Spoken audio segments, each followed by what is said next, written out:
It's Friday, August the 20th, King of the Mountain State Show. I'm Chase Hill. I'm here with one of the most well-known, popular fighters in the state today. He's 5-1 as a professional boxer. He's got a really big fight coming up here pretty soon. Princeton's own Derick, the Daywalker, Lambert. How's it going, Chase? Thanks for having me, buddy. It's good, man. It's the weekend. It's Friday. Excited about that. Tell me this, the last couple of years, you and I really did a lot of talking. I'm down here in Florida and you're up there, and we really spent a lot of time together getting to know each other and putting this plan together. I've learned a lot about the kids you've got and where you're from, that kind of stuff. But a lot of the fans might not know that. So if you would start with that, just tell me a little bit about your youngins that you've got and what is growing up there in Princeton, all that kind of stuff. Yeah, man. Actually, I kind of moved around all over the area growing up.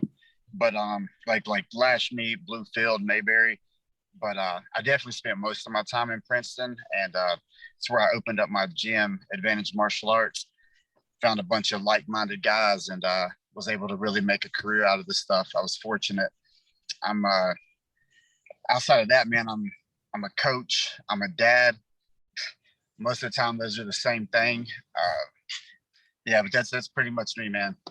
So tell me this, how long have you had that gym at its location that it's at right now? I have been running gyms for 10 years now. The location that I'm at now, 7 years. I had a business partner, great guy. I actually bought him out last year. So it's just me again. But yeah, I've been lucky, man. We've been here a long time, doing great. So you're not only a fighter, but you're a coach and you own a gym. Like this fight game, this is who you are inside and out. That's just what you do. At what point in your life did you start gravitating toward the fight game? My grandma was joking when I seen her the other day. She said she found a picture of me when I was 5. Every one of them, I've got my fist up. I think it's just always kind of who I was. Started training when I was 12. I had my first boxing match when I was 14. So literally done this my whole life. And by the time I was 18, 19, won some tournaments, and I just kind of ran with it. Doing these interviews, which I've been in the fight game for a little over a decade now, all different levels and stuff of it. And some of the guys I've met that's really, it's just how they're wired up. Warren Browning said to me one time, we were sitting outside my gym in Boone County, and he said, Chase, if I look down, there's 2 ants fighting each other, I'm gonna sit here and wait and see which one of them wins. And I mean, that's some of these guys are just fighters, they love the game. You've did a bunch of different fighting though, grappling, MMA, boxing, all that kind of stuff. Tell me a little bit about all the different stuff you've done. Yeah, actually, I just got my black belt in Brazilian Jiu-Jitsu this year. 14-year effort with that one. It's a really big deal for me. I got that from James Wright, Martial Arts and More, North Carolina. Yeah, so I've dedicated really my whole life to martial arts and mixed martial arts. Yeah, like, what do you want to know? So the big question is for me, running that gym, Advantage Martial Arts, you've did grappling, you've did jiu-jitsu, MMA, boxing. If you had to pick one, like, which is there a favorite? Somebody asked me this the other day, so I'm kind of prepped for this question. Boxing, I'm way more passionate about. I feel like boxing is who I am. It's a big part of me. It's just in my being.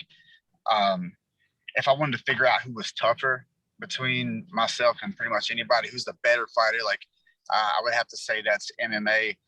And then jiu-jitsu just intrigues me. It's never ending, constantly evolving. No matter how good you get, somebody's better. I love that about it. It keeps you humble. So yeah, that's it for me. So like, it's kind of a combination of the 3. Right. And I agree with that. If 2 guys are really going to find out which one is the better fighter overall, the skill set's a little bit broader for MMA when you incorporate everything. But the sport of boxing, I read an article one time, a guy had written about how boxing professional boxing was still making money during the Great Depression. When there was no food, people would still spend their last dollars to watch a couple guys box. So that's been good. Now, coming out of the amateur ranks, I know you had some semi-pro contests and stuff you did down there where you're from. Yeah. Tell me, once you turn pro, what's it like going from amateur to pro there in the early days? It's a complete shift. And it's interesting here because people ask me, like, so how pro are you? When are you going to get a big fight? And I'm like, I'm ranked in the top 100. That's the same 100 that every fighter that you've ever heard of is fighting in. But it's hard for a lot of the people around here to differentiate between that, just because it's not that big in the area outside of my gym. But for me, it's been completely life changing. It's been a pursuit. I've been able to travel everywhere, fought on big cards. I fought in garages. It's insane. The trip's been amazing though. It's been a great time. And it's a great journey. And I'm sure someday when this is all over, it'd be good for you to sit down and kind of put all this, maybe some pen to paper, and put your story together, because it is a really good one. I remember early in your pro boxing career, sometimes you were brought in, not necessarily to be an opponent, but you were going on the road and you were taking fights, and sometimes maybe not expected to win, or maybe the local crowd in Huntington wasn't expecting you to win, and you went and you did. What's that like? What it's like to fight in front of your people. We're going to talk about that. But what's it like when you go and you fight in front of the other guy and you're trying to earn your stripes, if you will, as a pro? Yeah, man. Everybody likes adversity. I kind of myself enjoy being the underdog when I am. It gives you something to work towards. It gives you a reason to be up at 4:30 in the morning, to be at the gym by 5 when you have to work the rest of the day after that. I really thrive. I really enjoy being the underdog, and I love upsetting the hometown people when they see me win. So that's always been nice. And you've done it more than once. Now another part of your early career, the only blemish to this point of your 5-1 record was that a Roy Jones Jr. fight that you took? There was something. Was that in Pittsburgh? I won the fight for Roy Jones Jr. That's probably my biggest win. This one, the one I lost, Amante, he's 13-0 now, 12-0, something like that. I took that fight a little early. I rushed the beginning of that fight, kind of learned a lot of lessons. I learned a lot of lessons with that one, but that's my only loss. So you go 4-1, 4-1-1, and then you take a few years off. And that happens in our sport. It doesn't happen, it's a physical sport. The old saying, you can't play boxing like you play baseball. And at times it's time to kind of step away for a little bit. So tell me about that. When you take time off, it was what, 3, 4, 5 years that you were out of the ring? Yeah. Actually I got up to 215 pounds, 214 pounds. And I went and trained with Kama Worthy and those guys up in Pittsburgh, me, Jeremy Mitchell, Brett Summers. We went out there, and they've got guys in UFC, guys in Bellator, John De Jesus, some really good guys. And I got in there and I sparred with them, and I felt competitive. I felt like had I been in shape, things would have been a little different. So it kind of woke me up. I was like, I still got a lot left in the tank. I had just sort of started to accept my coaching position. And then after that weekend, something switched, and I've lost 50 pounds since then, from then to weigh-ins, So once that cuts back on though, it's a wrap. Yeah. And something like this, the motivation to get back into the fight game, to know you got to be in shape, has a big impact on your health. I mean, not a lot of people can lose 50, 60 pounds. And I think that's one of the toughest parts of the pro game, is keeping your weight where it's supposed to be at. When you did come back out of a retirement, was July 9th in Bluefield, right down the road from your gym. A lot of support, a lot of crowd. I've seen you have that other places, especially even in your semi-pro days, that kind of stuff. I've met a lot of fighters, and I've had a lot of people tell me, I can sell this many tickets. I'm going to pack the house. I can do this. You can actually do that. I've seen you do that. When I went my first time to Bluefield was, I believe, in like June, when we went up to check out the skating rink.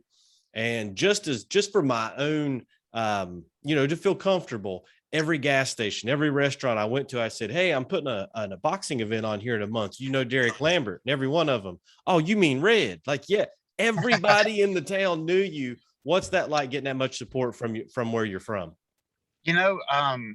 It means everything. Like that's literally like what keeps all this going. But you get a lot of support and a lot of love in an area like this. Like there's not a lot going on, and everybody around here, they know that I have youth programs at the gym. They know that I'm trying to make a difference. I'm just one person, but I took one person and I made 100 people, and now these guys are pulling people in. Yeah, it means everything to have the support from the community and be able to do what I do here. It's great. July 9th, when James Armstrong introduced you, it was one of the best introductions that I've heard in person. Not only did he nail his part like he always does, he's mouthy, he's windy, he's good at that stuff. But the way that your fans reacted and stuff, I thought, my God, like that was about as good as I had heard. It was awesome. And then when they announced your name and the referee raised your hand as victorious, the crowd really went crazy. That fan support is going to be more important coming up in October than ever before. You've got the fight of your life. The elephant in the room is that the ABA, the Appalachian Boxing Association, as well as the West Virginia State Commission, both of them very easily approved yourself versus Zach Kuhn, who now lives in Welch, to fight October the 16th in Welch at the Armory for the West Virginia State title, the ABA title, all the marbles, everything on the line. At your age, this is an accumulation of everything you've done to get up to this point. Tell me about it. What happens when I give you that call and you answer the phone and you realize this is happening? Tell me about that. Yeah, man, it was kind of surreal. Like you said, it's been literally a lifetime leading up to this moment. To go from fighting in garages and tournaments and wherever I could get somebody to glove up with me to fighting for a state and an ABA title, like it's huge. It's huge. And Zach is an opponent. Zach is a legit fighter. He just fought on the Mayweather Logan Paul card, so he's got a lot of build up going into this fight, and I've got a lot of momentum going into this fight. But I don't let that go to my head. I know he's a champ for a reason. He's got the belt, and I'm trying to take his belt, not the other way around. And I keep that in my mind. But I'm a really confident person. I know what I'm capable of, and I'm going to come correct. So I wholeheartedly believe I'll leave with those belts that night. So in my career as a promoter, I've had what I consider 3 mega fights. I had Don Pennington and Austin Markham. They fought. It was a draw. They fought again. State title was awesome. Bobby and Warren, Bobby Thomas Jr., Warren Browning, and then Jason Smith and Eric Watkins. Those fights were as good of a fight as you'll ever see anywhere. They weren't the household name that somebody in Boston might know, but as far as to sit and watch those fights, those were as good of fights as you'll ever see. And then when this happened, when I got the call from Zach that says, "Hey, I want to fight Derick. I think he's awesome. He's great. But I think I'm better." And he said, "Let's find out. That's the only way to know." And when I got that call, I was super excited because I've known Zach since he was born. He's from Boone County. I'm a little bit older than him. His dad and I were friends. I've known him through his whole life. You and I have gotten really close the past few years. And to see both of you guys get this opportunity, and Welch, where he lives, 45 minutes or so from where you live, pretty close. You don't have to go to Parkersburg to do it. You don't have to go to Clarksburg or even Charleston, something like that. This is a hometown matchup.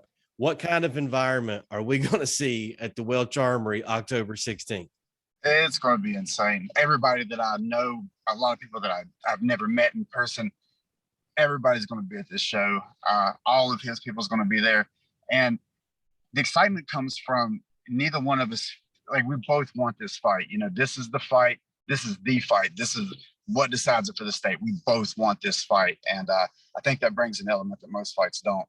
It's usually one-sided. This time, like, we both want to meet in the middle and just really see what's honest, And there's a little bit of a matchup of styles. You're a little bit more aggressive in your face, action-packed. He kind of likes to be a slick boxer. He grew up in USA boxing, that kind of stuff. You can always say what comes down to who kind of pushes their style the most. Exactly. How do you see the fight going? Is this good? What do you think of it from an X&O standpoint? I think early on it'll be exactly that. It'll be Zach moving around a lot and me trying to figure out how to steer him where I want him to be. And, we'll go from there. We'll see whose styles make more sense in the first round or two. 8 rounds, that's a long time to figure each other out. So it is. Personally, I don't think it's going 8 rounds. Like on my end, it's not going 8 rounds. Well, this is the biggest fight of your life. This is the biggest fight of his life. It's really, really important for the state to start doing these kind of competitions to show who really is the best. It's a great opportunity for you. Real quick, before I let you go, I know you fought it at part one. You didn't get to see all the action because you were getting ready, but you're familiar with my heavyweight King of the Mountain State that we've got going on.